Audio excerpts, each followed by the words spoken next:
반갑습니다. 우리 서로 인사 나누시죠. 반갑습니다. 어서 오세요. 사랑합니다.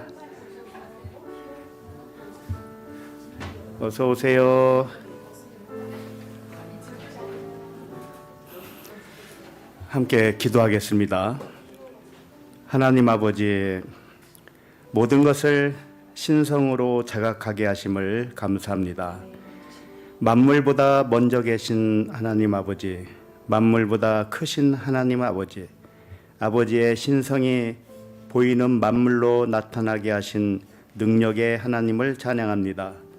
우리를 흑암의 권세에서 건져내어 사랑의 아들의 나라로 옮기셨음을 감사합니다. 우리들을 하늘에 올려주셨으니 땅의 일이 하늘의 일로 보이게 하여 주옵소서. 감사드리며 그리스도 이름으로 기도합니다. 아멘. 하나님 말씀은 사도행전 1장 15절로 20절입니다.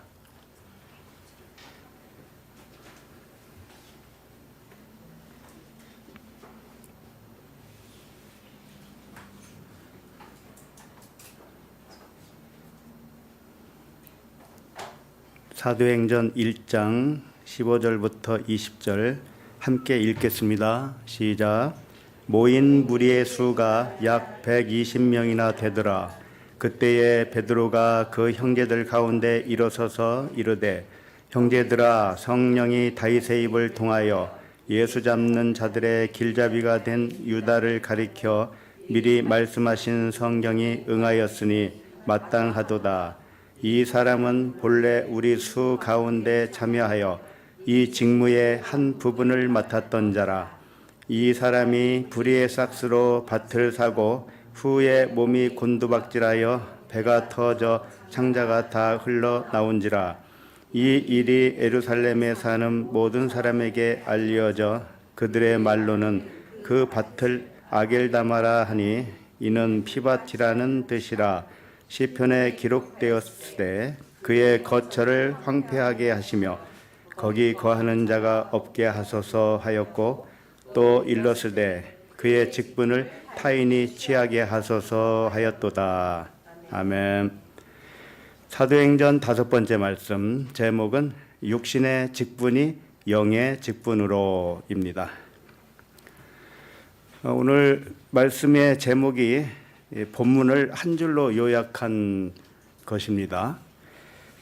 예수님은 십자가 이전까지 육신의 직분으로 사셨습니다.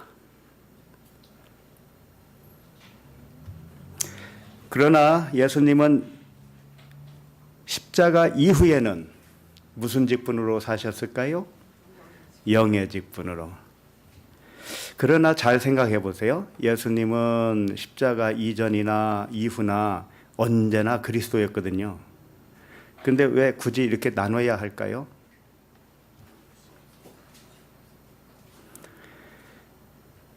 예수님은 처음부터 그리스도였지만 예수를 그리스도로 보는 사람은 많지 않았습니다. 그 뜻은 예수님이 문자대로 그리스도다 이렇게 믿는 사람은 많이 있지만 그 예수가 그리스도라는 것을 어떻게 믿느냐에 달려 있는 거거든요. 그러니까 가르침을 받는 자, 예수 그리스도를 통하여 가르침을 받는 자의 영적 상태에 따라서 예수님이 육의 직분도 되고 영의 직분도 된다는 뜻이에요. 하나님은 영의 직분일까요? 육의 직분일까요? 영의 직분이겠죠. 하나님이 모든 걸 다 아시고 계시잖아요. 그러면 하나님은 이 만물에 물질로 나타나신 신성이란 말이에요. 그런데 만물을 신성으로 보는 사람은 하나님이 그 사람에게는 영의 직분자가 됩니다. 그러나 만물을 신성으로 자각하지 못하는 사람에게는 그 하나님이 육의 직분자가 되는 거예요. 그러니까 누구에게 달려 있느냐? 그 직분자를 바라보는 사람의 영적 상태에 따라서 육의 직분자도 되고 영의 직분자도 됩니다. 그리고 이제 우리들 자신은 밖에, 하나님이 밖에 있으면 우리는 육의 직분자라고 할 수 있어요. 하나님이 내 안에 있으면 우리가 영의 직분자가 됩니다. 오늘은 그런 맥락으로 흐르는 본문이니까요. 일단은 결론은 다 안 겁니다. 지금부터 마음 놓고 졸으셔도 괜찮습니다.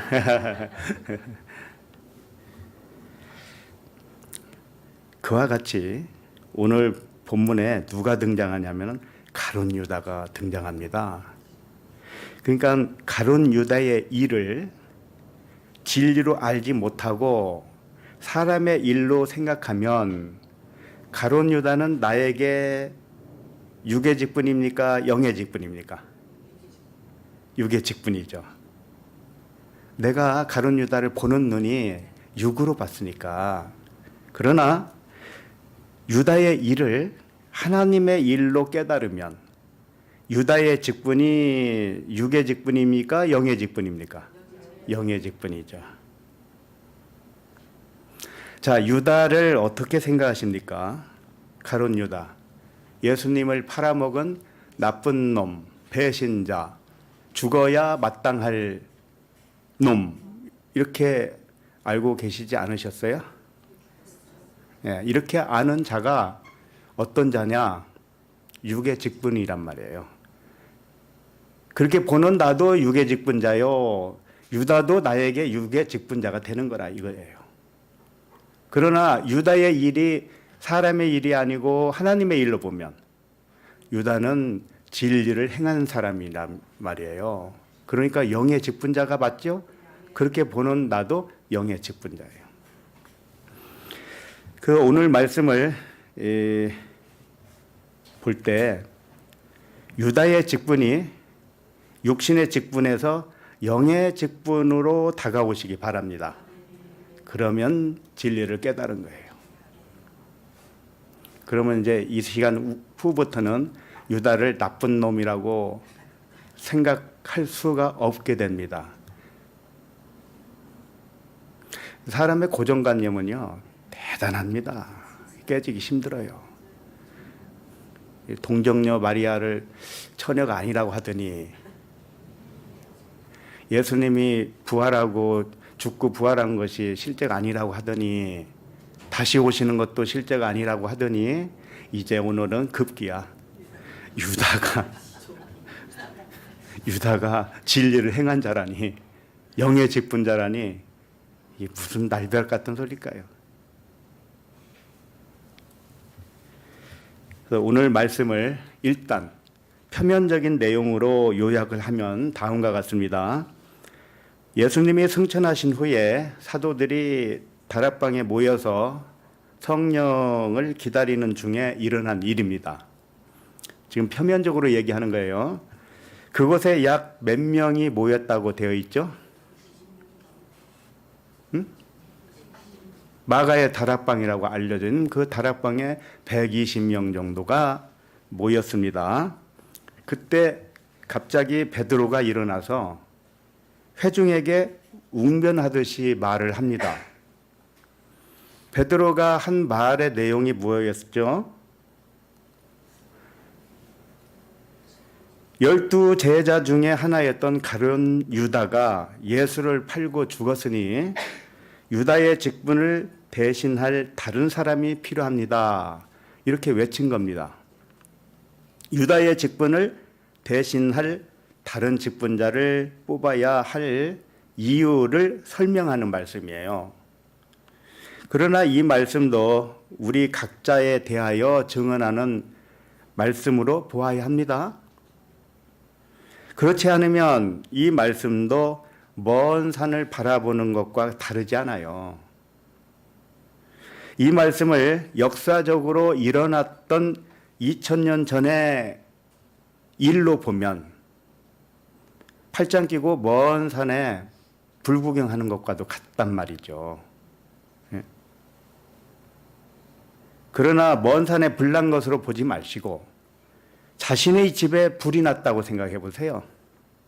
그러면 팔짱 끼고 구경할 사람이 있습니까? 그러므로 모든 말씀을 내 안에서 불타는 이야기로 들려야 합니다. 이 시간에도 밖에서 들려주는 말씀이 내 안에서 그리스도의 말씀이 되시길 바랍니다. 그러면 15절을 다시 한번 읽겠습니다. 시작. 모인 무리의 수가 약 120명이나 되더라. 그때에 베드로가 그 형제들 가운데 일어서서 이르되, 지난주 말씀은 7날의 언약의 말씀으로 보면 첫째 날과 둘째 날로 살펴보았습니다. 오늘 말씀은 셋째 날에 해당되는 말씀이에요. 셋째 날은 죽은 자가 살아나는 날입니다. 영적으로 잠자던 자가 잠에서 깨어나서 자신이 영이요 생명이구나, 이것을 믿어진 날이 셋째 날입니다. 창세기 1장 창조 기사로 보면 셋째 날은 위에 물과 아래 물이 하나가 되던 날이에요. 창세기는 그렇고, 출애굽기 표현으로 말하면 홍해의 물 세례를 지나서 광야에 도착했는데 마라의 쓴물이 단물로 변하는 사건, 이것이 셋째 날에 해당되는 말씀이에요. 그런데 오늘 말씀도 그 셋째 날에 동일한 말씀이다, 이겁니다. 그와 같이 오늘 본문의 시작이 베드로가 일어서서 말했다고 한 것입니다. 성경에서 일어섰다 또는 일어났다, 이런 표현은 무엇일까요? 예수님이 산에 오르사 앉았다는 표현도 있고 또 일어섰다는 표현도 있습니다. 베드로가 일어서서 말하든 앉아서 말하든 무슨 상관입니까? 성경에 베드로가 꼭 일어서서 말했다고 기록할 필요가 있을까요? 베드로가 말하되 이렇게 하면 되지요. 그런데 베드로가 일어서서 말했다는 겁니다. 그래서 일어났다는 표현을 쓸 때는 잠자던 자가 일어났다, 이제 셋째 날이 됐다는 뜻이에요. 또는 진리를 깨달았다, 그런 의미를 상징으로 표현한 것입니다. 그래서 성경에 보면 잠자는 자여 깨어 일어나라, 이런 말씀도 있고 일어나 가자, 이런 표현도 있잖아요. 이런 표현들이 영이 살아났다는 뜻을 담고 있는 것입니다. 15절을 다시 보시면은요, 모인 무리의 수가 약 120명이나 되더라, 이렇게 돼 있죠. 자, 모인 무리의 수라고 그랬는데 이 수라는 낱말은 없습니다. 잘 들으세요. 무리의 수라고 했지만 무리의 수는 아닙니다. 그러면 수라고 번역한 그 원문이 뭔가 이름이라는 뜻이에요. 이름. 오노마라는 이름. 자, 그러면 무리의 수라고 하지 마시고 어떻게 해야 돼요? 무리의 이름이잖아요. 무리의 이름. 그래서 사람은 속아요. 굉장히 잘 속습니다. 이 번역자들이 숱하게 속았습니다. 그러니까 자기 생각대로 번역을 하는 거예요. 순식간에 틀어지죠. 모인 무리의 숫자를 말한 것이 아니고 모인 무리의 이름이라고 한 것입니다. 자, 그러면 무리의 이름이 뭐라는 거예요? 120이라는 뜻입니다. 120. 알겠습니까? 그러니까 120명자도 빼야 돼요. 명. 숫자를 말한 게 아니니까. 그러면 마가의 다락방이 얼마나 크길래 120명이 모일 수 있을까요? 네? 120명이 모일 수 있어요? 모일 수 있다 할지라도 숫자로 말하지 않았습니다. 이름으로 말한 거예요. 이름. 120이라고 하는 이름.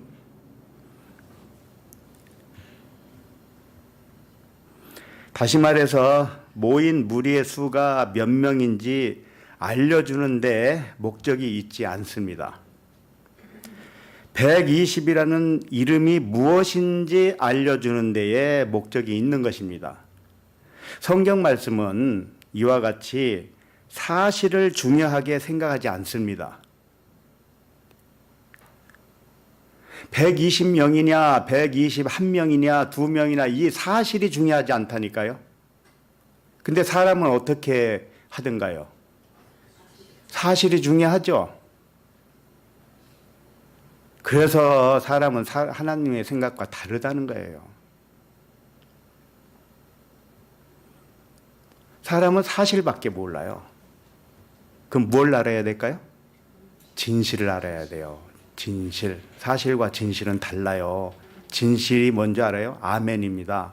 진실로, 진리란 뜻이에요. 진리. 그래서 이 성경은요, 진리만 중요하게 생각을 하는 거예요. 몇 명이 모였는가의 사실이 중요한 것이 절대 아니고 모인 무리가 어떤 이름이 되었는가의 진리를 중요하게 생각한 것입니다. 자, 무리라고 그랬습니다. 분명히. 무리는 이 오클로스라는 단어인데 오합지졸이에요. 군중. 그러니까 진리를 깨닫지 못한 상태를 이 오합지졸이라고 한 겁니다. 숫자가 몇 명이든 아무 상관이 없습니다. 진리를 못 깨달으면 그저 이름이 없는 거예요. 이름이 없고 무리 이렇게 명칭을 받을 수밖에 없어요. 자, 그런데 그와 같이 이 무리의 이름은 없어요. 없는데 갑자기 무리의 이름이 120이라는 이름을 갖게 되었다. 이런 뜻입니다. 그러니까 3일째 날이죠. 살아났으니까. 누구든지 진리를 깨닫기 전에는 오합지졸 무리입니다. 무리는 개인의 이름을 모를 때 쓰는 명칭이에요. 광화문에 사람들이 많이 모였을 때 무리라고 그러죠. 오합지졸입니다. 무리 모였는데 그 사람들이 이름을 하나라도 알아요? 이름은 모르고요. 그냥 무리라고만 합니다. 그와 같이 진리를 모르는 사람을 무리라고 하는 거예요. 그런데 이제 새로운 이름을 갖게 되었다. 그것이 120이다. 그런데 잘 알아야 되는 것은 120이라는 이름을 가진 게 아니에요. 120이 의미하는 이름을 가졌다. 이런 뜻입니다. 셋째 날에는 영이 살아났기 때문에 개인의 이름이 생긴 것과 같아요. 그 이름이 120과 같은 이름이라는 겁니다. 자, 우리 영적으로 살아나면 우리가 이름을 받아요. 흰 돌에 이름을 새겼어요. 그걸 받았는데 받은 자만 알아요. 근데 그 이름이 무엇이냐? 그리스도라는 겁니다. 믿음이라고도 하고요. 그리스도라는 거예요. 이 무리가 그리스도라는 이름을 이제 받은 거예요. 사실상 그렇게 된 겁니다. 그런데 그리스도라고 직접 안 하고 120과 같은 이름이다. 이렇게 말을 한 겁니다.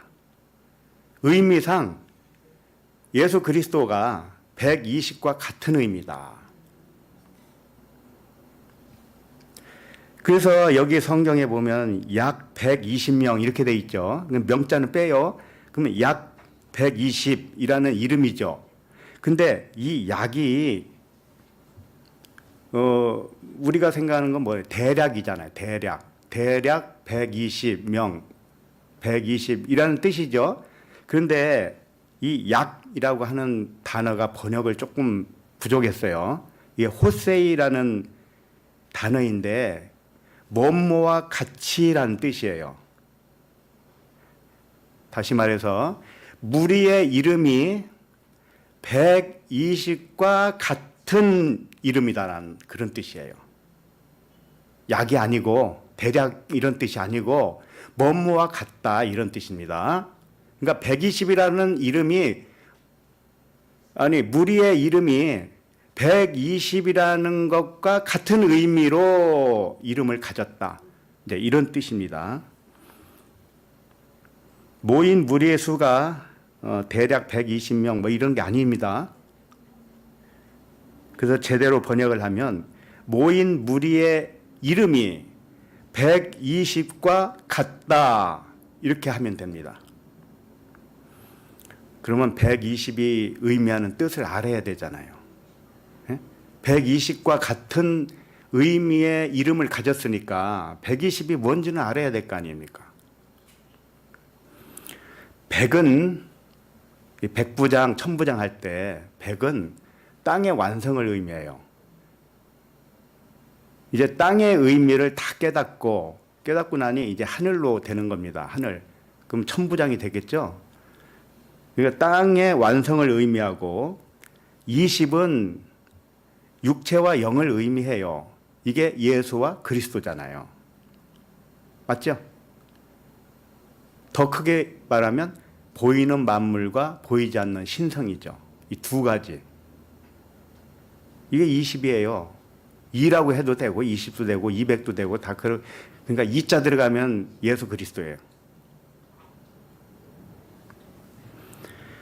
자신이 육신과 영으로 되어 있는 존재로 자각하게 되었다. 이게 셋째 날의 살아남이에요. 그러므로 120이라는 이름은 120과 같은 이름은 뭐냐? 예수 그리스도라는 뜻이죠. 예수 그리스도라는 이름밖에 없어요. 예수는 보이는 모든 만물을 대표해서 예수라고 하는 겁니다. 그러니까 우리들도 육체는 예수예요. 이 보이는 세상도 예수입니다. 근데 그 안에 신성이 있죠. 하나님의 영이 있잖아요. 그 영이 그리스도란 뜻이에요. 우리 육체 안에 그리스도. 그래서 인자라고 그러죠. 겉으로는 사람인데 안으로는 하나님의 아들이에요. 그래서 성경 말씀은 어떤 사실을 전해주는 책이 아니라 진리를 전해주는 책이라는 것을 꼭 명심하셔야 됩니다. 안 그러면 속아요. 성경은 표면적으로 일어난 역사를 전하는 데 목적이 있지 않습니다. 성경책은 영과 진리로 생명만을 전하는 데 목적이 있는 겁니다. 이 사람 관계에서도요, 표현만 보면 오해를 하기 쉽습니다. 예를 들면 저 사람의 하나를 보면 열을 안다 이런 말을 쓰기도 하죠. 그 하나를 사실로만 보면 나머지도 사실로만 오해를 합니다.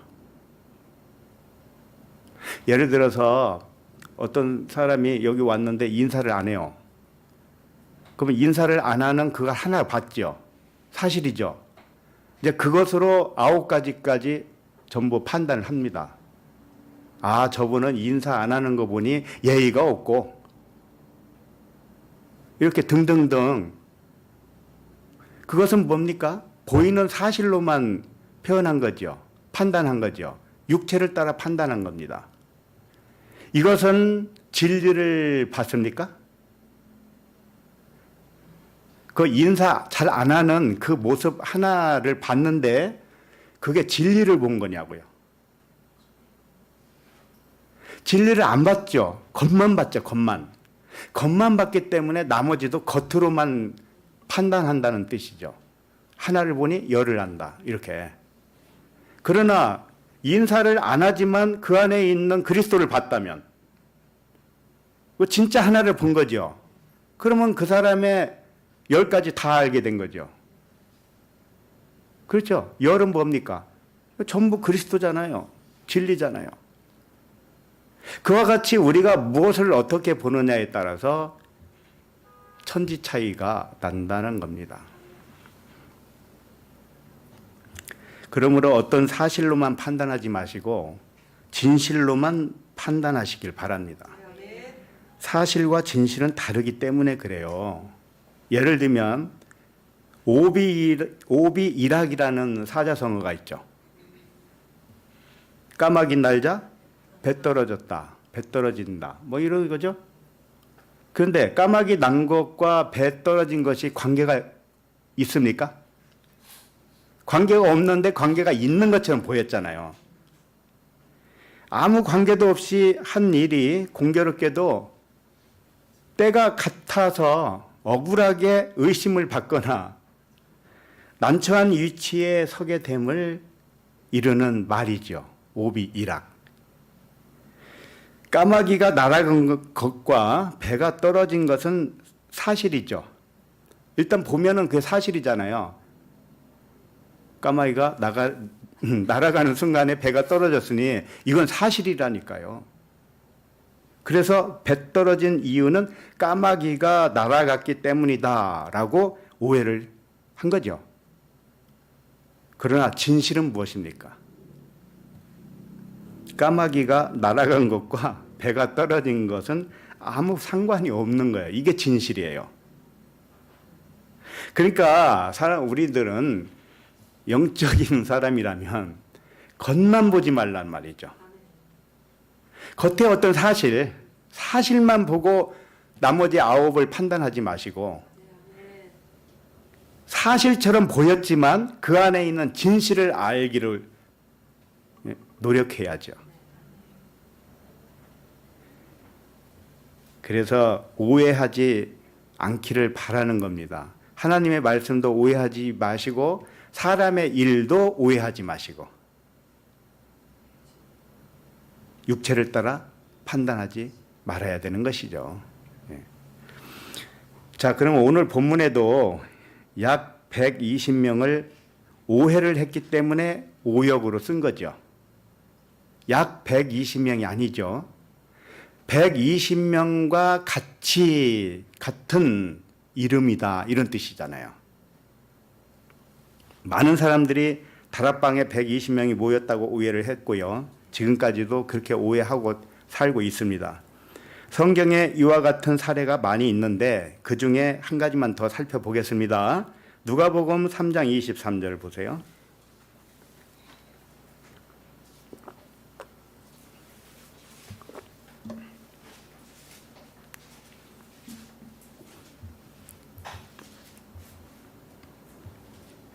누가복음 3장 23절 시작. 예수께서 가르치심을 시작하실 때에 30세쯤 되시니라. 사람들이 아는 대로는 요셉의 아들이니 요셉의 위는 헬리오. 자, 이 말씀도 예수께서 공생애를 시작하신 나이가 30세쯤이었다고 사실적인 나이 정보를 알려주는 것으로만 생각하기 쉽습니다. 30세쯤이라고 그랬죠. 이게 아까 뭐뭐와 같다라는 단어 호세이, 이 호세이 단어가 거기에 붙어 있어요. 그러니까 30과 같다 이런 뜻이에요. 30세쯤이 아니고 30과 같은 때를 말하는 거란 말이에요. 다시 말해서 예수님이 가르치기 시작할 때의 나이가 30세쯤이 아니고 그때가 30과 같은 때라는 뜻입니다. 성경은 그 사람의 나이가 몇 살이고 이런 거 관계가 없어요. 관심이 없다고요. 의미를 전달해 주기 위해서 나이를 말하는 거지. 만약에 예수님이 30세에 그 공생애를 시작했으면 왜 30세라고 안 할까요? 왜 30세쯤이라고 그래요? 30이면 30, 30 하나면 하나. 분명히 할 수 있잖아요. 왜 다른 것은 숫자를 분명하게 하면서 예수님의 나이를 왜 분명하지 않죠? 아니, 오병이의 이적에 모인 사람들이 몇 명 모였어요? 5,000명이잖아요. 5,000명 세기도 힘든데 그걸 5,000명이라고 한다니까요. 그런데 예수님 나이를 애매하게 기록을 합니까? 엄청난 그 중요한 그분의 나이를 30세쯤, 그럼 30이 될 수도 있고 안 될 수도 있고 뭐 그런 얘기입니까 이게? 성경이 그렇게 흐리멍텅해요?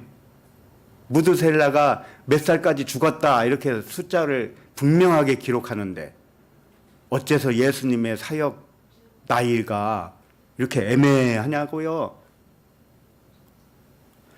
그러니까 이건 30세쯤이 아니고 예수님이 가르치기 시작한 때가 30과 같은 때다 이런 뜻입니다. 그러면 30과 같은 때가 무엇일까요?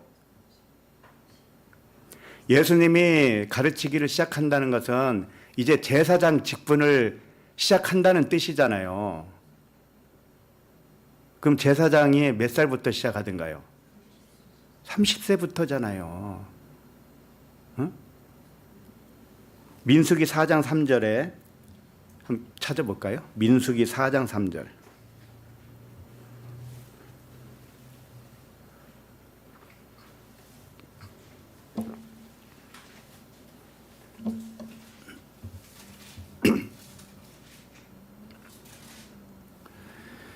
민수기 4장 3절 시작. 곧 30세 이상으로 50세까지 회막의 일을 하기 위하여 그 역사에 참가할 만한 모든 자를 계수하라. 네 지파 중에서 성전에서 일할 사람 그게 제사장이잖아요. 제사장은 30세부터 50세까지예요. 규정을 해놨단 말이에요. 그러니까 예수님이 30과 같은 때라고 하는 것은 예수님이 이 제사장 역할을 지금 시작한다. 그 말씀을 하고 싶었던 겁니다. 예수님이 가르치기 시작한 것이 뭐냐? 제사장이다. 제사장의 직분을 시작한다. 이겁니다. 구약에서 실제 나이로 30에서 50까지 지켰기는 했겠지만 영적 의미는 셋째 날부터 다섯째 날까지 제사장 직분을 한다는 것을 의미해요. 예수님이 물 세례를 받으신 후에 사역을 시작했죠. 이게 3일째 날이잖아요. 물 세례를 받으면 둘째 날이요. 이제 3일째는 시작이잖아요. 그리고 언제까지 예수님이 제사장 직분을 감당하느냐? 십자가에서 불 세례를 받을 때까지잖아요. 이건 무슨 의미가 있죠? 십자가의 죽음은 요단강 건너가는 것과 같아요. 1세대가 완전히 죽는 날이잖아요. 그게 다섯째 날이라고요. 다섯째 날. 그러니까 제사장 직분은 육으로 살아 있을 때까지만 제사장 직분이에요. 이 땅에서는. 셋째 날부터 다섯째 날까지. 그 다음에 십자가에서 죽고 여섯째 날, 일곱째 날은 뭐냐? 영의 직분자란 말이에요. 우리도 마찬가지입니다. 우리가 부활해서 성령으로서 영의 직분을 감당하는 것, 이것이 영의 직분자예요. 요한복음 8장 57절에 찾아볼까요? 요한복음 8장 57절.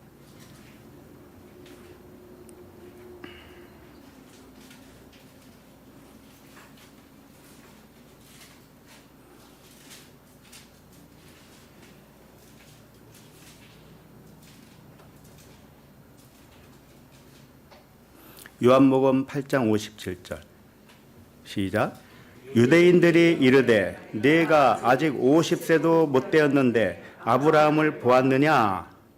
이게 무슨 뜻일까요? 이 말은 30대의 젊은 예수님이 고생을 많이 해서 50세처럼 보였다는 뜻이 아닙니다. 육신의 제사장 직분은 50으로 끝나잖아요. 근데 예수님이 50으로 끝나지도 않았는데 이런 말씀이죠. 네? 당신이 50인 돼야 제사장 역할을 다 끝나는 거 아니냐. 그런데 하물며 어찌하여 아브라함보다 먼저 있었다고 하느냐. 이 질문이에요. 예수님이 아브라함이 나기 전에 내가 먼저 있었다고 그랬잖아요. 거기에 대한 질문이었단 말이죠. 당신이 50도 안 됐는데 무슨 아브라함보다 먼저 있었다고 합니까? 아브라함보다 먼저 있었으면 당신 나이가 몇입니까 지금? 그래서 이게 다 상징이란 말이에요. 요셉은 30세에 총리가 되었어요. 다윗도 30세에 왕위에 올랐습니다. 이 30이 우연히 이렇게 일치되었을까요? 30, 3일길의 완성. 그러니까 셋째 날에 드디어 총리가 되고 드디어 왕위에 올랐다. 드디어 제사장이 되었다. 이런 의미잖아요. 이와 같이 다락방에 모인 무리의 이름이 120이라는 의미, 그 의미가 의미하는 이름으로 모였다. 이런 뜻입니다. 이제 자꾸 이제 120명 숫자만 생각하지 마세요. 120명의 의미를 아세요. 그건 예수 그리스도입니다. 인자라는 뜻입니다. 우리가 사람이면서 아들이라는 뜻이에요. 이제 본문으로 다시 돌아와요. 이미 살펴본 것과 같이 성경은 상징적이고 비유의 말씀이 이렇게 쓰여져 있어요. 그걸 모르면 어떤 사실로만 인식을 하려고 그러죠. 예? 예를 들면 노아의 방주. 이 지구 전체가 물에 한번 잠겼다고 하는 이 사실로 전해준 것처럼 착각을 합니다. 절대 그런 말씀이 아닙니다. 창조과학회가 한동안 유명했었어요. 저도 그걸 들었습니다. 그때는 저도 잘 몰랐어요. 분별을 못했으니까. 그랜드 캐년이 있죠. 그랜드 캐년이 참 기가 막히게 형성이 돼 있잖아요. 그게 노아의 방주 때 물이 거기로 지나갔다는 거예요. 지나가면서 그 계곡을 만들었다. 땅을 그렇게 파가지고 휩쓸려 가는 바람에 그렇게 됐다는 거예요. 처음에 난 그런 줄 알았어요. 성경은 그런 사실을 말하는 게 아닙니다. 진리를 말하는 거예요. 진리. 예. 그러니까 성경 가지고 뭐 어떤 역사를 찾아내고 어떤 사실을 발굴하고 그런 시도는 참 재미없는 시도예요. 법궤가 어디 있을까? 에녹이 올라갔다 떨어졌을까? 뭐 엘리야가 올라갔을 때 어떻게 됐을까? 뭐 그런 현장들. 예수님이 승천했다는데 어디서 승천했나? 온다면 또 다시 온다는 어디로 오나? 이런 거, 그런 것을 사실로 설명해 주는 말씀이 이 성경 말씀이 아닙니다. 의미만을 전하는 거예요. 진리만을 전하는 거예요. 왜 베드로가 일어서서 말을 했을까요? 예수님이 베드로를 수제자로 세웠기 때문에 베드로는 수제자이기 때문에 그런 건 아니에요. 베드로가 반석이라고 하는 이름을 받았기 때문에 그렇습니다. 반석은 곧 그리스도다. 그랬잖아요. 그러니까 베드로는 많은 형제들 중에, 예를 들면 12제자들 중에 그리스도라는 아이콘을 받았습니다. 그것은 다른 12, 11 형제보다, 제자들보다 우월하다는 뜻이 아니에요. 우리가 12이라는 아들입니다. 우리 자신 한 사람 한 사람이 12이에요. 12은 의미를 가지고 있는 거죠. 열은 완전한 말씀이잖아요. 둘은 예수 그리스도잖아요. 그와 같은 의미를 가진 자가 나 한 사람입니다. 그러면 나에게 있어서 베드로는 그리스도잖아요. 내가 베드로면 그리스도가 나의 실존자잖아요. 실존자. 그 실존자가 말을 한다는 뜻이에요. 우리가 이렇게 말을 해도 지금 누가 말을 하고 있느냐, 이게 중요하잖아요. 베드로가 일어서서 말을 하느냐. 3일길에서 살아난 그 3일째 날 살아나서 영적으로 말을 하고 있느냐? 아니면 그 이전에 누워서 잠자고 있는데 육신의 말을 하고 있느냐? 이 차이잖아요. 그래서 형제들 가운데 일어섰다는 뜻은 형제라고 부르는 우리들의 중심, 이 중심에서 말하는 자는 그리스도다. 이런 뜻입니다. 아셨죠? 우리가 나 한 사람 한 사람을 생각할 때 이 육체를 통해서 말을 하잖아요. 그러면 누가 그걸 말하게 했느냐? 그리스도가. 예. 그리스도가 잠자고 있으면 잠꼬대로 말할 것이고, 그리스도가 잠에서 깨었으면 깨어난 진리로 말할 것이고, 안 그러겠습니까? 그리스도가 말을 안 하면 육체는 말을 할 수가 없습니다. 육체는 그냥 종일 뿐입니다.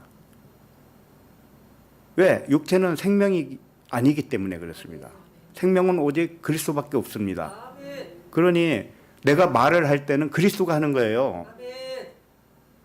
잠꼬대를 해도 그리스도가 잠꼬대 하는 거예요.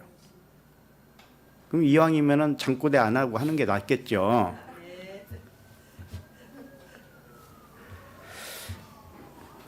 그리스도의 말씀을 듣고 일어서신 우리 토부 가족 모든 분들은 말하는 자가 그리스도입니다.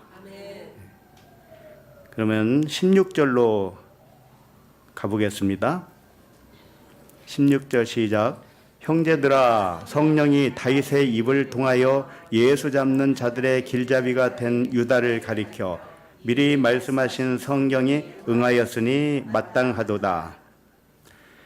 베드로가 일어서서 하는 말은 성령이 다윗을 통하여 하는 말과 동일한 말입니다. 다윗이 유다를 가리켜 또는 예수를 가리켜 말씀했다는 사실을 베드로가 어떻게 할까요? 그럼 베드로 역시 계시로 열린 그리스도라는 뜻이잖아요. 시편에서 다윗이 한 말의 의미를 깨달은 것도 성령에 의하여 된 것이니까요. 다윗이 한 말을 유다를 가리켜 미리 말씀한 것으로 베드로가 해석을 한 거죠. 그럼 우리는 이 말씀을 어떻게 해석을 해야 될까요?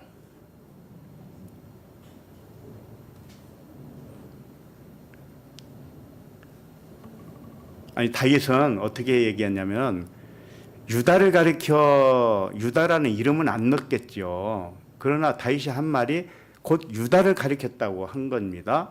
자, 그러면 그걸 베드로가 해석을 했습니다. 그럼 우리는 이 말씀을 어떻게 해석해야 되겠어요? 다윗이 한 말이 유다를 가리켰는데 그 유다가 누굽니까? 나죠, 나. 나로 적용을 해야 되는 겁니다. 유다가 나라고요.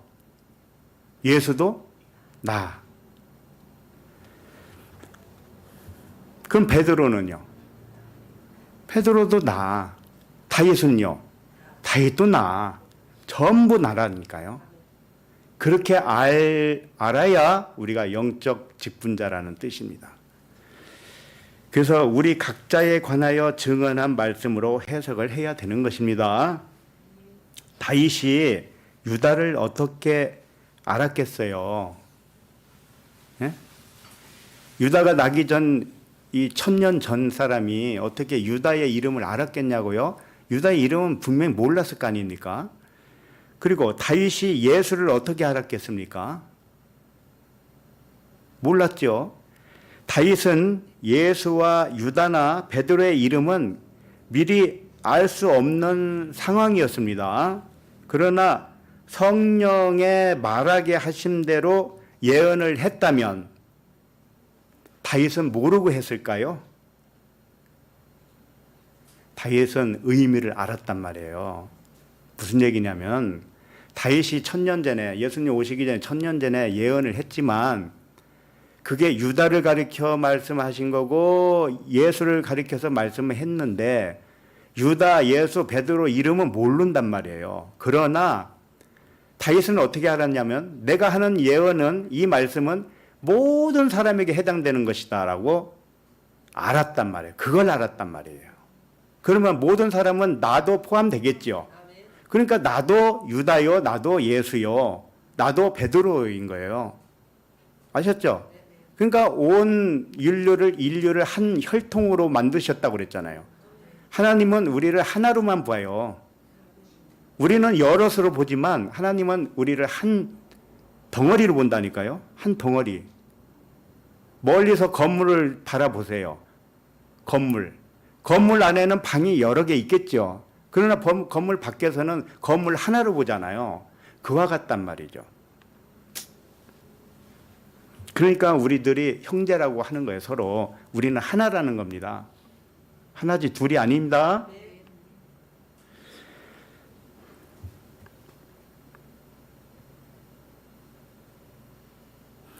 다윗 자신이 예언한 대상은 유다, 베드로, 예수뿐만이 아니고 모든 아들들에 관하여 한 예언이라는 것을 알았다는 뜻이에요. 우리는 그렇게 알아야 돼요. 베드로는 우리에게 그걸 설명하기 위해서 유다와 예수를 국한해서 말을 하고 있지만 우리는 예수와 유다가 다 나를 가리켜서 하는 것이구나 이렇게 알면은 진리를 깨달은 것이란 말이죠. 이와 같이 베드로도 성령이 충만하여 다윗의 예언을 유다와 예수님의 관계로 풀어냈습니다.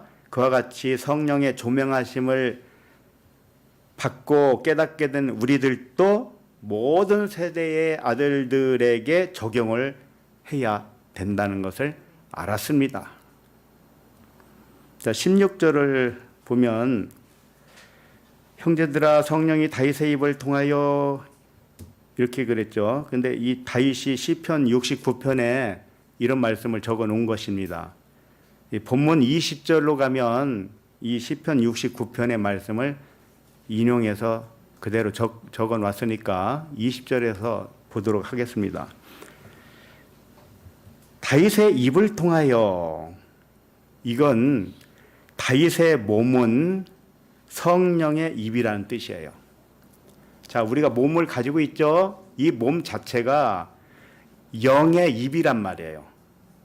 영은 보이지 않고 인지할 수 없기 때문에 나의 몸을 통해서 표현할 수밖에 없잖아요.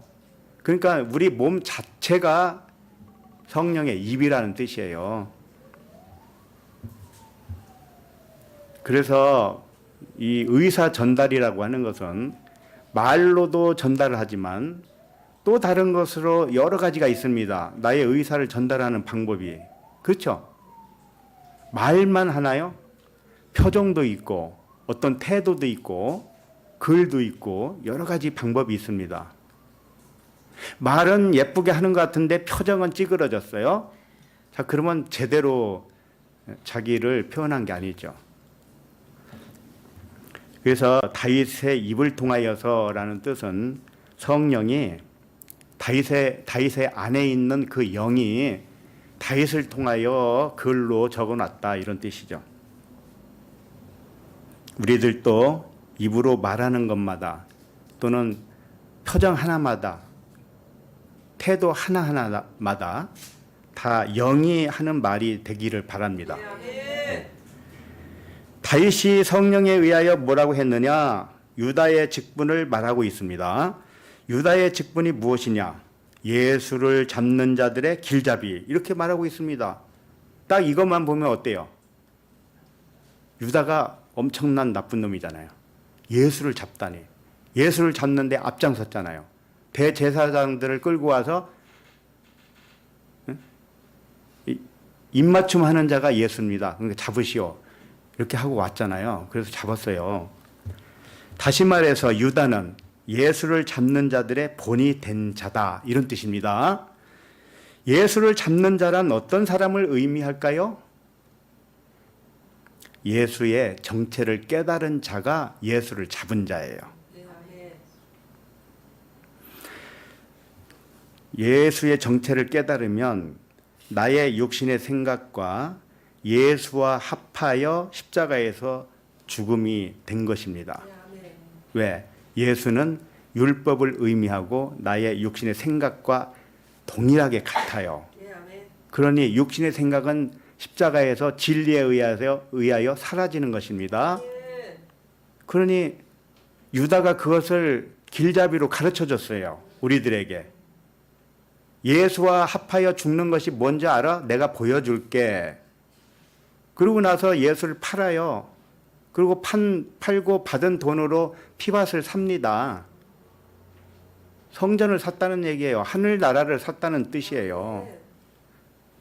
그렇다면 유다가 그 일을 할 때는 진리를 알지 못하고 그 일을 할 수 있을까요? 절대 못합니다. 유다는 진리를 알았기 때문에 그 일을 하는 거예요. 예수님이 그러잖아요. 응? 빵 한 조각을 먹더니 야 이제 알았지? 가서 빨리 해라. 그 일을 빨리 해. 예수님이 보내잖아요. 유다를. 그 일을 빨리 하라고. 근데 유다가 나쁜 사람이에요? 아니에요. 절대 아니라고요.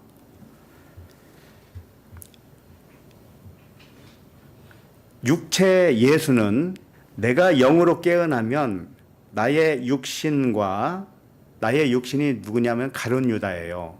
가룟 유다와 율법이 사랑으로 변해서 그 자체가 사라집니다. 이게 죽음이에요. 의식의 변화를 말하는 거지.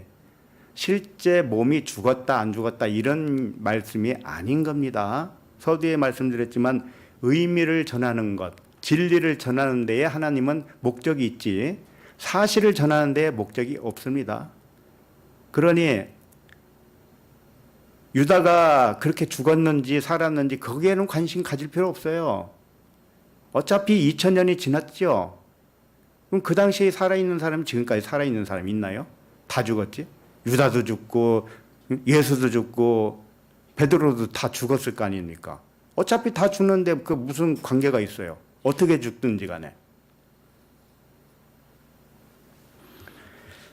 자, 그리고 미리 말씀하신 성경이 응하였으니 마땅하도다 그랬죠. 성경이 모두 이 말씀을 했기 때문에 말씀이 마땅히 이루어진다는 뜻입니다.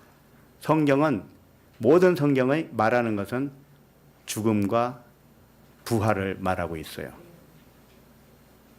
그러나 사람이 생각하는 죽음이 아닙니다. 의식의 변화를 말하는 겁니다. 사람이 생각하는 죽음은 없습니다. 그건 존재하지 않아요. 그러나 성경에서 말하는 죽음은 의식의 변화. 물이 변하여 포도주가 되었다. 이런 말씀이 있죠. 자, 물은 뭡니까? 땅에 있죠, 물이. 그래서 아랫물입니다. 근데 이 아랫물을 끌어올려서 포도나무가 이 아랫물을 끌어올려서 포도라는 열매를 맺었습니다. 그러니까 물이 위에 물이 됐죠. 그런 의미예요. 포도주라고 하는 것은 아랫물이 위에 물로 됐다 이런 뜻입니다. 그러니까 아랫물이 위로 변했으면 아랫물은 죽은 거잖아요. 위에 물은 살아난 거죠. 그런 의미를 말하는 거지. 십자가의 죽음은 실제 육체가 죽은 사건이 아니에요.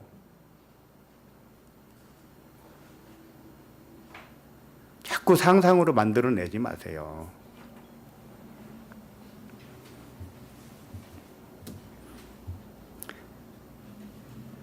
예수님이 십자가 바로 지기 전에 뭐라고 했냐면은 내가 세상에 온 것은 진리에 대하여 증언하러 왔다고 그랬습니다. 증언하는 거예요, 전부 다. 예수님이 하는 그 행적은.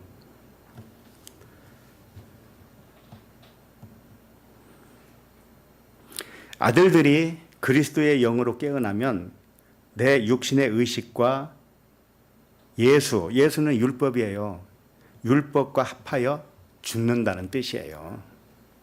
이 진리를 알려주는 길잡이가 유다였다 이런 뜻입니다.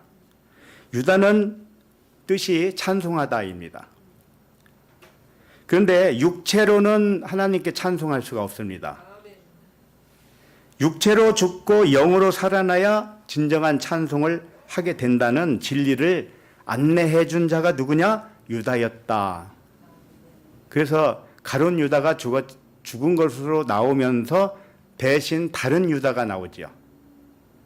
사도 유다가 있죠. 또 유다서도 있잖아요. 그러니까 진정한 찬송, 영으로 하는 찬송, 진리로 하는 찬송, 이렇게 찬송하는 자가 유다입니다. 그러나 반드시 육은 영으로 변해야 되는 것입니다. 그래서 영과 진리로 예배하라고 그랬잖아요. 자, 17절을 읽겠습니다. 17절 시작. 이 사람은 본래 우리 수 가운데 참여하여 이 직무의 한 부분을 맡았던 자라. 베드로가 말할 때 형제들아 이럽니다. 아까 위에서 봤죠. 이 형제들아 명칭을 사용했는데 베드로가 형제라고 명칭을 사용할 때가 여기가 처음이에요. 그 베드로가 반석이니까요. 형제 중 그리스도다 이런 뜻입니다. 그런데 유다는 형제 중에 육체 예수다 이런 뜻입니다. 그러니까 직분을 베드로와 유다가 나눠서 감당을 하는 것입니다. 유다는 육체의 의식으로 나타내고 있고 베드로는 그리스도의 의식으로 나타내고 있는데 사실은 이게 둘이 하나입니다. 알고 깨닫고 나면 둘이 하나예요. 왜? 예수나 그리스도나 하나니까요. 우리도 마찬가지입니다. 우리가 육체로 있지만 육체 안에 그리스도잖아요. 하나잖아요. 베드로는 그래서 유다가 형제들 가운데 참여하여 한 부분을 맡았던 자라고 소개하고 있는 거예요. 베드로나 유다나 한 사람 안에 존재한다는 뜻이고요. 유다는 한 부분의 직분을 맡았다는 뜻은 유다는 육신의 직분으로 제비 뽑혔다 이런 뜻입니다. 직분을 맡았다고 하는 뜻이 클레로스라는 단어인데요. 이게 제비가 뽑혔다 이거예요. 나중에 보면 알지만 마띠아를 뽑을 때 어떻게 하던가요? 제비 뽑기 하죠. 이 제비 뽑기에 의미가 있기 때문에 그래요. 유다는 예수와 같아요. 사실은 유다나 예수나 똑같아요. 아셨죠? 그러니까 예수의 죽음과 유다의 죽음이 똑같습니다. 잠시 후에 살펴볼 텐데 아주 기가 막히게 똑같아요. 그렇다면 우리도 똑같아야 되지 않겠습니까? 의미상으로는. 유다는 예수와 같고 베드로는 그리스도와 같은 의미를 부여하고 있습니다. 유다가 육체 예수와 함께 죽고 베드로가 그리스도와 함께 살아나는 의미를 오늘 말씀에서 전해주고 있는 겁니다. 유다의 직분이 육신의 직분인데 제비를 뽑듯이 이 주사위를 던져서 제비 뽑잖아요. 제비 뽑아서 뽑히듯이 우리의 육체도요. 우리가 육체가 있죠. 이 세상에 살아났죠. 근데 이게 제비 뽑혔다는 거 아세요? 우리가 제비 뽑혀서 이렇게 있는 거예요, 지금. 우리의 육체도 아직 태어나지 않은 육체들 중에서 뽑힌 겁니다. 아직 육체로 태어나기 이전 사람들이 얼마나 많습니까? 근데 그 중에 지금 우리가 뽑혀서 이렇게 있는 거예요. 우연은 없다 이런 뜻이에요. 우연은 없다. 세상에는 아무런 우연이 없어요.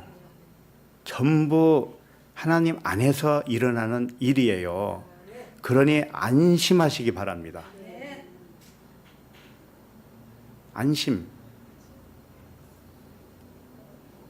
그 고기 안심 말고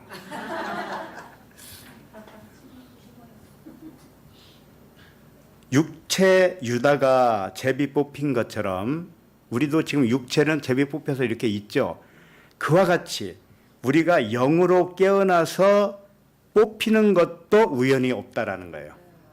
마띠아가 뽑히잖아요. 그게 영으로서 그리스도로서 뽑힌 거예요. 유다는 육으로 죽고 영으로 뽑힌 겁니다. 이것이 아무런 우연이 없다라는 거예요.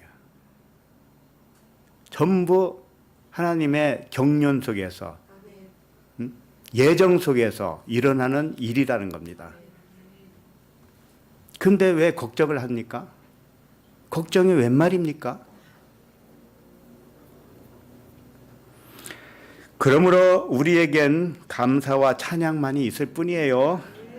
그럼 18절로 갑니다. 18절 시작.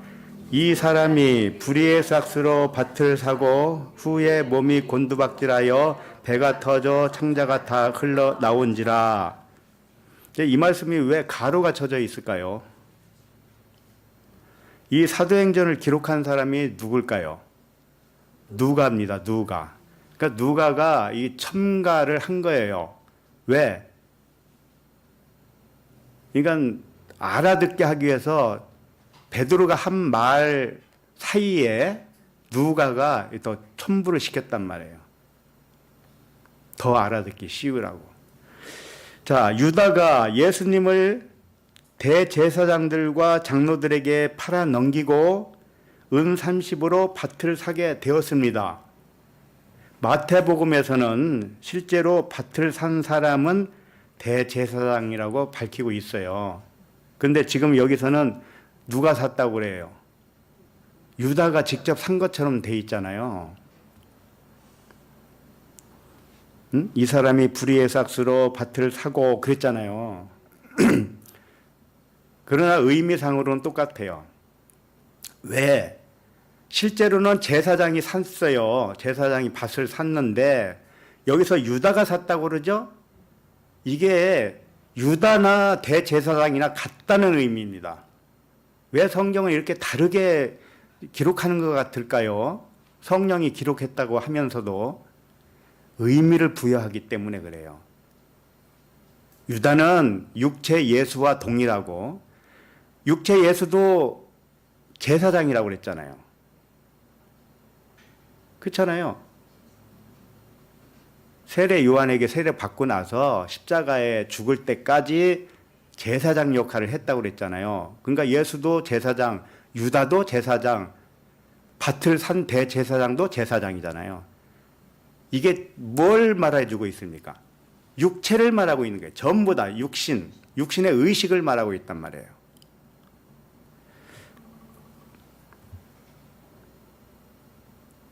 밭을 산 사람은 의미상 대제사장이나 유다나 예수나 같은 직분이라는 거예요. 육의 직분이라는 겁니다. 육신의 대제사장은 결국 하늘의 대제사장이 되어야 돼요. 그래서 예수님을 가리켜 히브리서에서는 뭐라고 그래요? 대제사장이라고 하잖아요. 우리에게 큰 대제사장이 있으니 그리스도 예수니라. 그래서 참된 제사장은 영적 그리스도를 의미해요. 우리를 뭐라고 그래요? 왕 같은 제사장. 영으로서는 우리가 제사장이다 이거예요. 그러나 육체로 섬길 때는 그걸 이 땅의 제사장이라고 그래요. 우리들도 영적 그리스도의 제사장이 되었기 때문에 육신의 제사장으로서는 이미 죽은 것입니다. 죽은 직분이에요. 이게 육의 직분은 이제 죽은 거란 말이에요. 18절을 다시 봅니다. 몸이 곤두박질하여 배가 터져 창자가 다 흘러나온지라 이렇게 돼 있죠. 자, 이것은 예수님의 십자가 죽음과 동일한 의미를 전달하는 표현법입니다. 하나하나 살펴볼게요. 몸이 곤두박질하여 이게 무슨 뜻이냐면은 거꾸로 되었다 이런 뜻입니다. 거꾸로 되었다. 육체의 반대 뭘까요? 육체의 반대 영이잖아요. 영. 그러니까 곤두박질했다. 이것은 유다가 육체와 반대되는 영으로 살아났다 이런 뜻입니다. 아셨죠? 육체로는 죽었지만 영으로 살아났다 이런 뜻이에요. 그 다음에 배가 터져 그랬죠.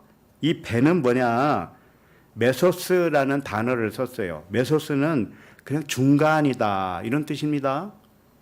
가운데 이런 뜻이에요. 가운데 중간은 뭘 의미하냐면 성소와 지성소 사이에 있는 시장을 의미해요. 그 시장은 뭐라고 그랬습니까?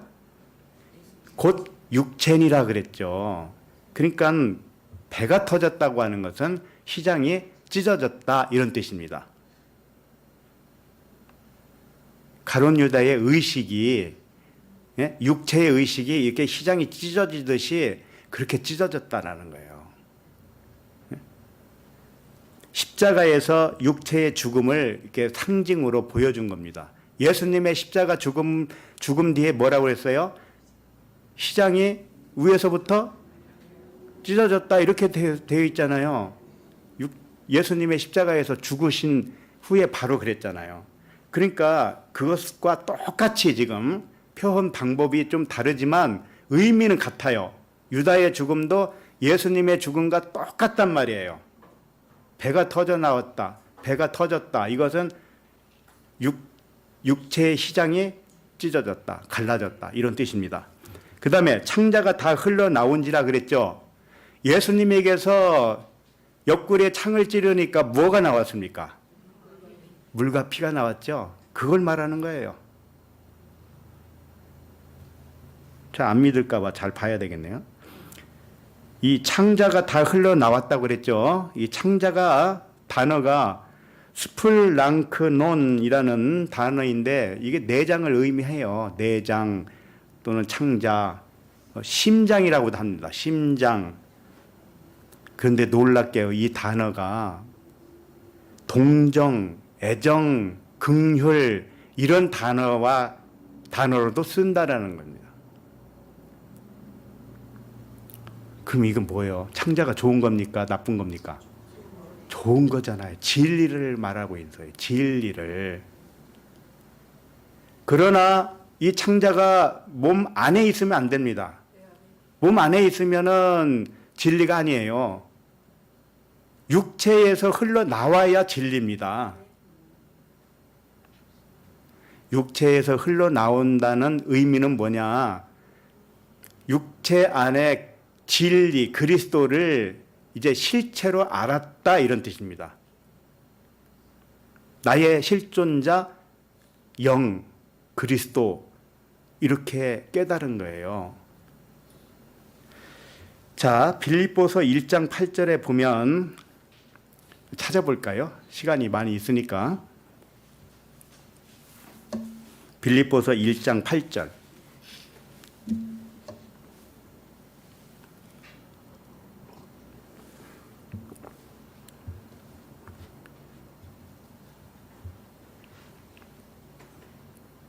빌립보서 1장 8절 시작.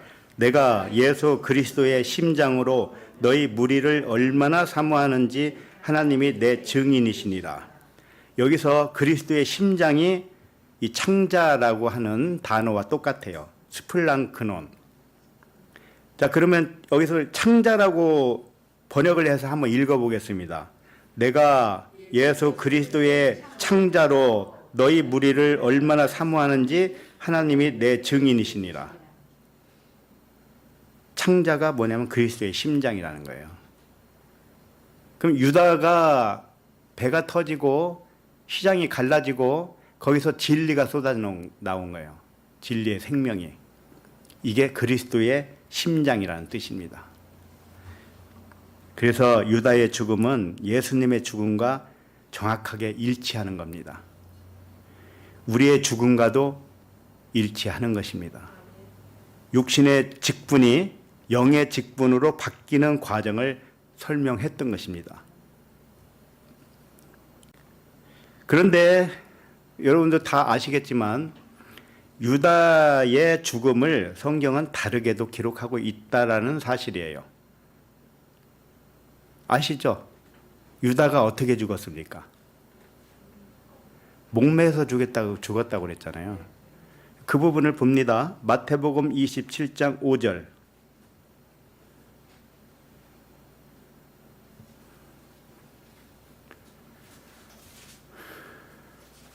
마태복음 27장 5절.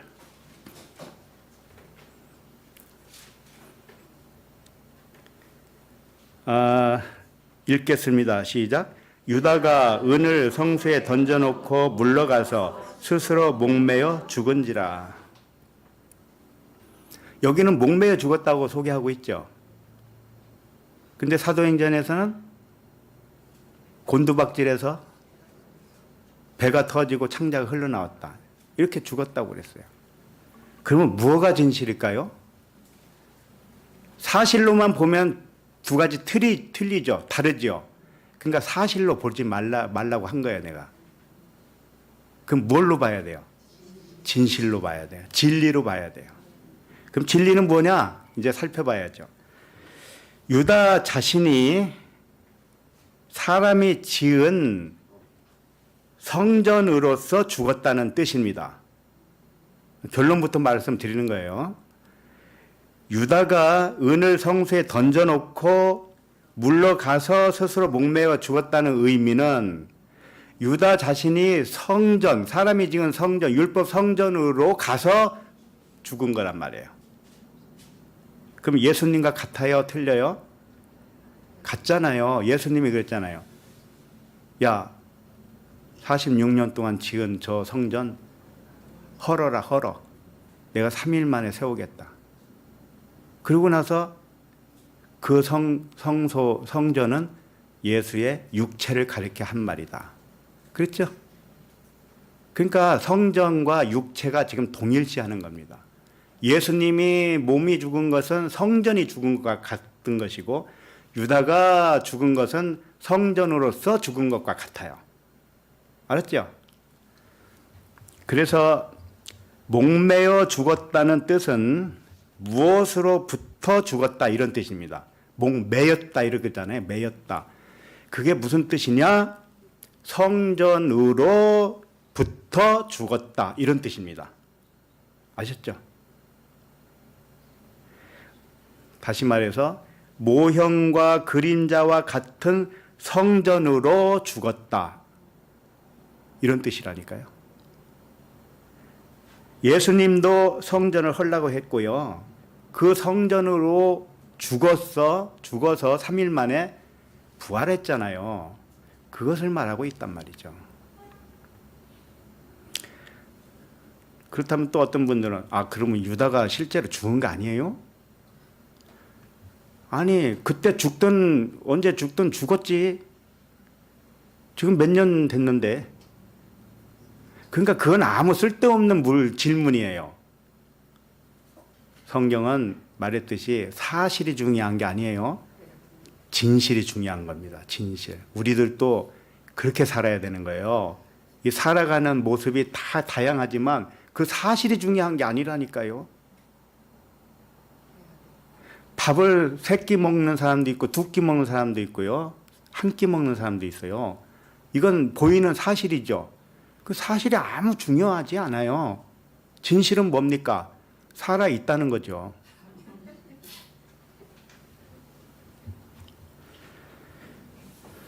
목매어 죽인 것은 무엇을 말하느냐? 사도행전 15장 20절을 잠깐 봅니다.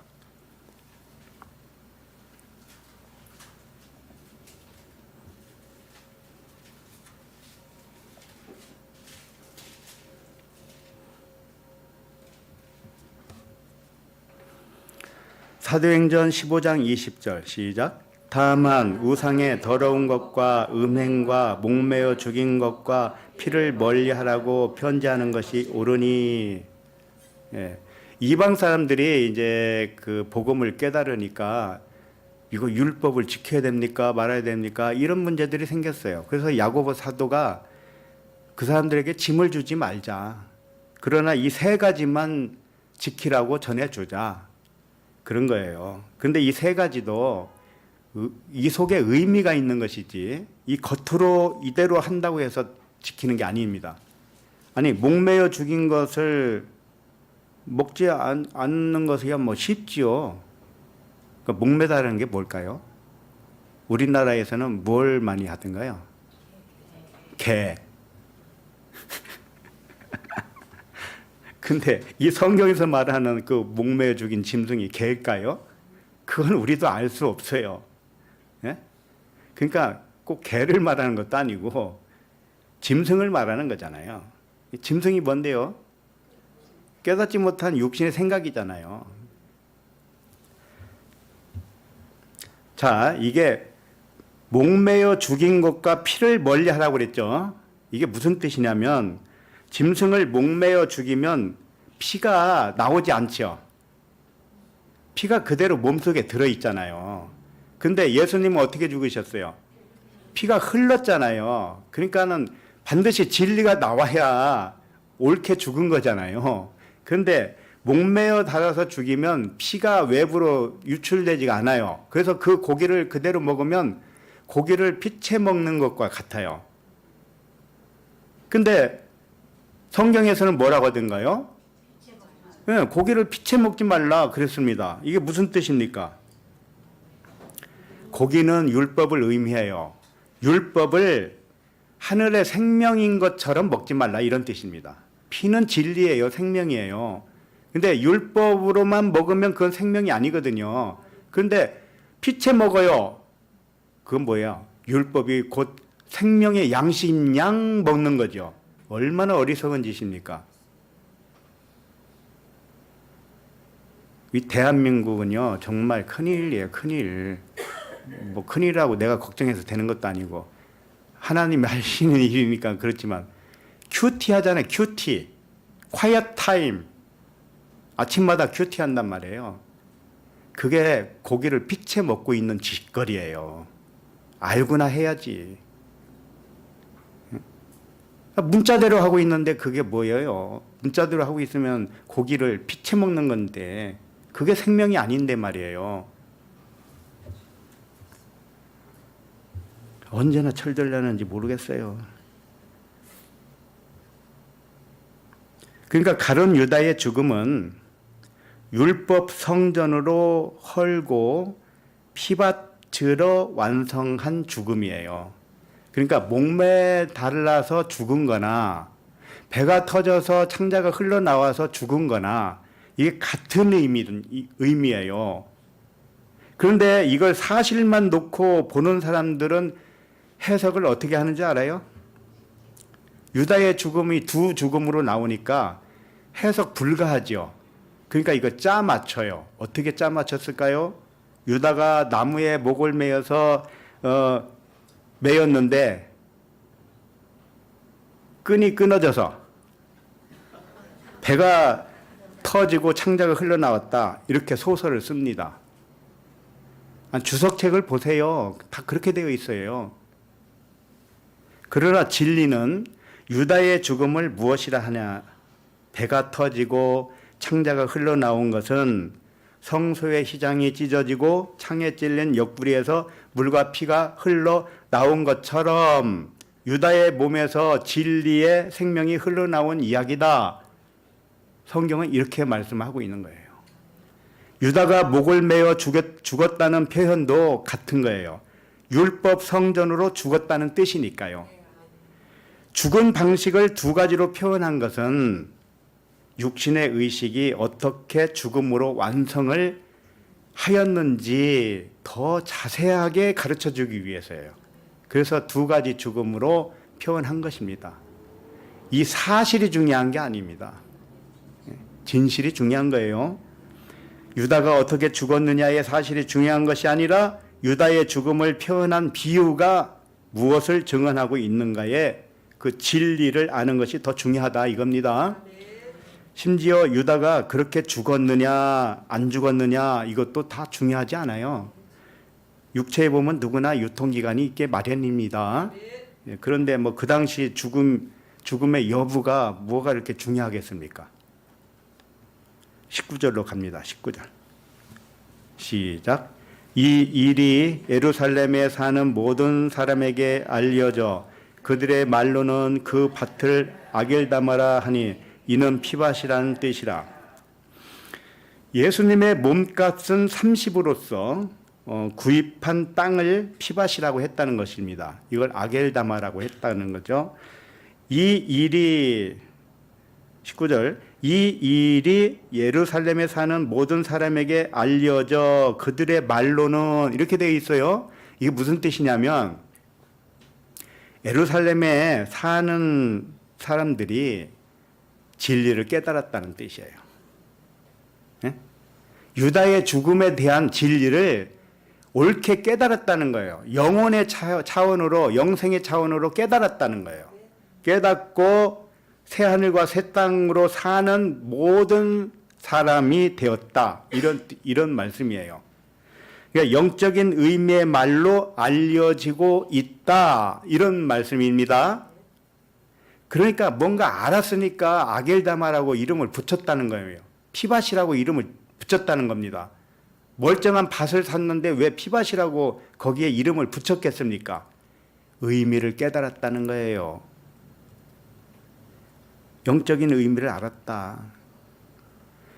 그리고 그 밭을 아겔다마라 하니 이는 피밭이라는 뜻이라 이렇게 돼 있죠. 아겔다마는 피밭이라는 의미죠.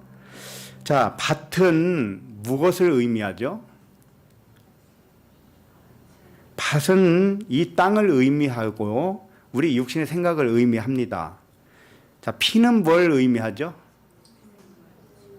피는 진리를 의미하는 거예요. 생명을 의미해요.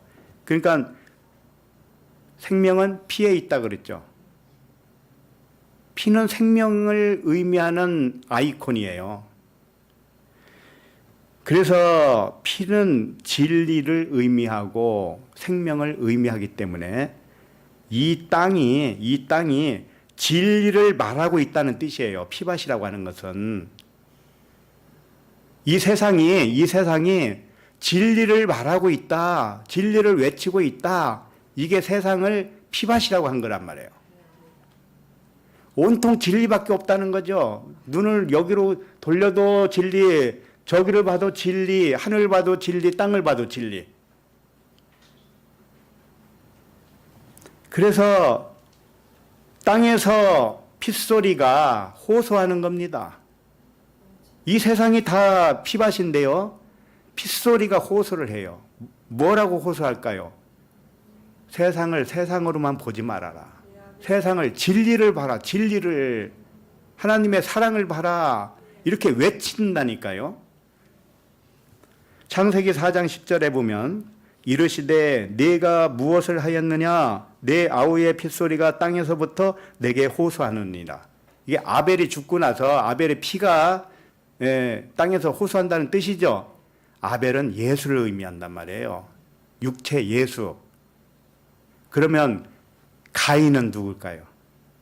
유다죠. 유다. 예수를 판 자, 예수를 죽인 자 유다잖아요. 그렇게 해서 살아난 그리스도는 누굽니까? 셋이죠. 그래서 이 셋이 합하여 하나입니다. 셋이 합하여 하나, 진리 하나라는 뜻이에요.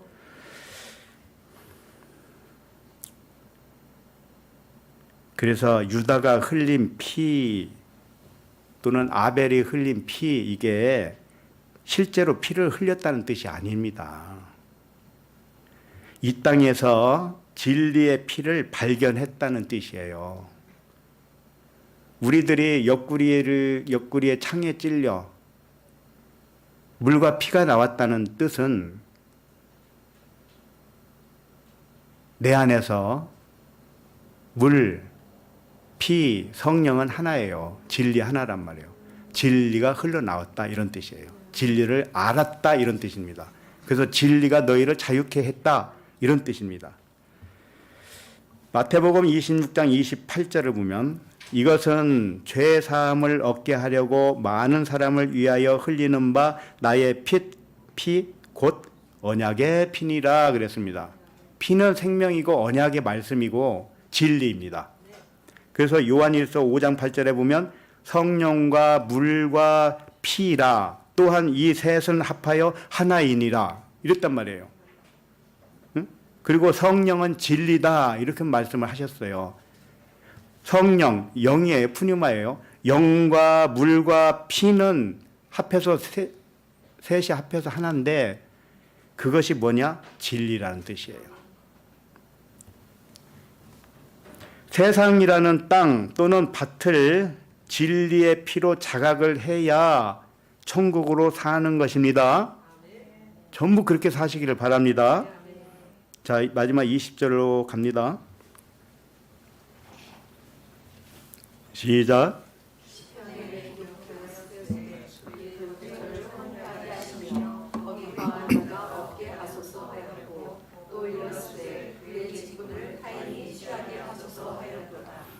네, 다윗이 시편에 기록한 말씀을 유다에게 적용을 하고 있습니다. 유다에게 어떻게 했냐? 그의 거처를 황폐하게 하고, 그곳에 거하는 자가 없게 하고, 그의 직분까지 다 뺏으라는 겁니다. 굉장히 안 좋은 표현들이잖아요. 이제 시편에 기록되었는데 다윗이 시편 69편에 기록된 말씀이에요. 안 봐도 됩니다. 시편뿐만 아니라 모세의 글과 선지자의 모든 글이 누구에 관한 글입니까? 그리스도에 관한, 예수 그리스도에 관한 글이지만 그게 누구의 글이에요? 나의 글이란 말이에요. 나에 관하여 하신 말씀이에요. 그러니까는 이 모든 말씀이 나에 대해서 깨달아야지. 그러면 이 성경 말씀이 밖에 있지 않고 내 안에 있는 것과 같습니다. 그래서 그 나는 그리스도를 의미하고 그리스도 안에 있는 나도 그리스도예요. 이 전체를 그리스도라고 하지만 나도 부분으로서의 그리스도예요. 그의 거처를 황폐하게 하시며 거기 거하는 자가 없게 하소서 하였고 이랬는데 그게 무슨 뜻이냐? 육신의 의식으로 거하는 이 세상을 황폐하게 해서 하늘나라로 변화시키고 하늘나라에서는 육신이 살지 않게 하소서. 전부 우리의 의식의 문제를 다루는 말씀이에요.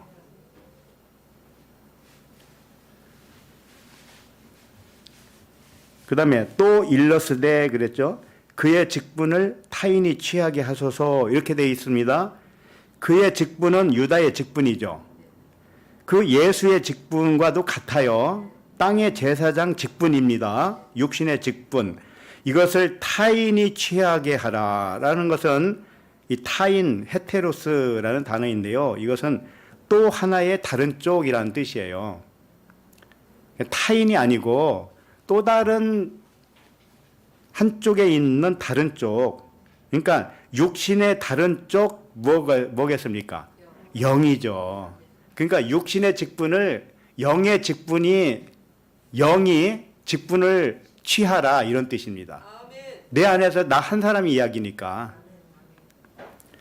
육신의 직분을 영의 직분으로 넘겨받아라 이렇게입니다. 이 취하라고 그랬는데 남바노라는 단어인데요. 이건 넘겨받다, 또 얻었다, 가졌다 이런 뜻입니다. 그러니까는 육신의 직분을 영의 직분으로 넘겨받았다 이런 뜻입니다. 우리가 다 그런 존재입니다.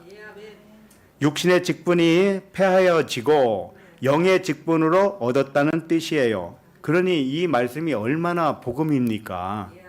예? 저주하는 말씀이 전혀 아닙니다요. 직분이라는 단어가요, 에피스코페라는 단어인데 이게 조사하다, 감독하다 또는 관찰한다 이런 뜻이에요. 그러니까 사람의 표면적인 직분을 의미하는 것이 아닙니다. 예를 들면 뭐 집사, 장로, 권사, 목사 이런 직분자가 아니에요. 그걸 말하는 게 아니고 육신의 직분은 육체 예수와 같이 밖에서 증언하는 자를 육체의 직분이라고 해요. 예를 들면 성경 말씀도 글자로서 율법으로 우리에게 전해주고 있었죠. 그러면 성경 말씀 자체가 육의 직분이란 말이에요. 내 밖에서 나에게 전해주면 다 뭐예요? 육의 직분이란 말이에요.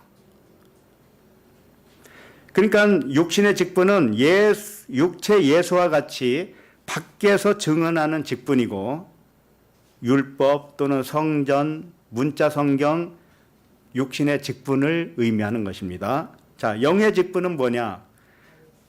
내가 깨어난 영이 되었을 때 밖에서 가르쳐준 그리스도의 말씀이 이제 더 이상 밖에 있지 않습니다. 내 안으로 들어온 거예요. 나의 말씀으로 받아들였으니까 다 성경 말씀이 내 안에 있는 것과도 같죠? 그렇게 되었을 때 밖에 있는 것은 전부 나에 관하여 증언한 말씀으로 깨달았기 때문에 그리스도가 내 안에서 영의 직분으로 살아난 거예요.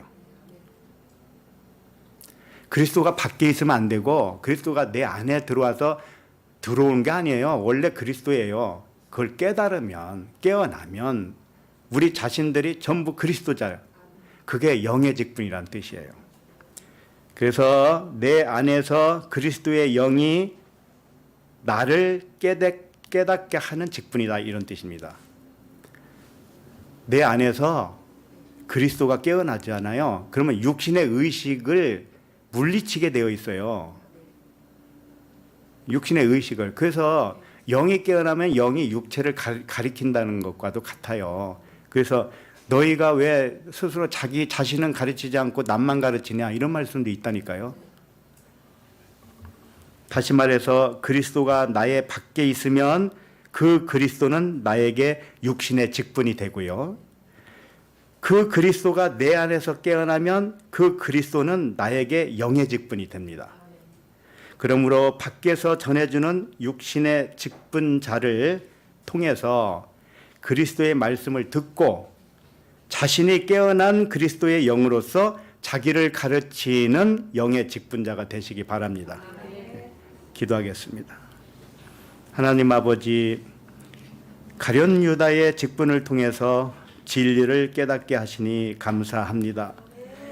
유다 지파에서 그리스도가 나신 것 같이 육체 예수와 유다 안에서 그리스도가 살아나는 진리의 말씀을 깨닫게 하시니 감사합니다.